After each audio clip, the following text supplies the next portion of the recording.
عبد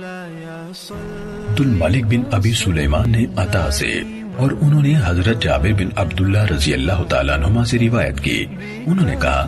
میں عید کے دن رسول اللہ صلی اللہ علیہ وسلم کے ساتھ نماز میں حاضر ہوا۔ آپ نے خطبے سے پہلے اذان اور تکبیر کے بغیر نماز سے ابتدا کی، پھر بلال رضی اللہ تعالیٰ عنہ کا سہارا لے کر کھڑے ہوئے اللہ کے تقوی کا حکم دیا اور اس کی اطاعت پر ابھارا، لوگوں کو نصیحت کی اور انہیں دین کی بنیادی باتوں کی یاد دہانی کرائی، پھر چل پڑے حتیٰ کہ عورتوں کے پاس آ گئے تو انہیں واعظ و تلقین یعنی تذکیر کی اور فرمایا صدقہ کرو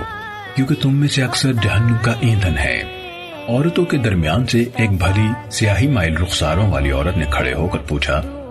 اللہ کے رسول صلی اللہ علیہ وسلم کیوں؟ آپ نے فرمایا اس لیے کہ تم شکایت بہت کرتی ہو اور اپنے رفیق زندگی کی ناشکری کرتی ہو۔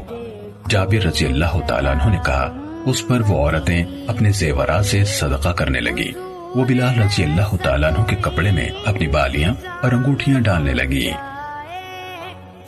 صحیح مسلم حدیث نمبر 2048۔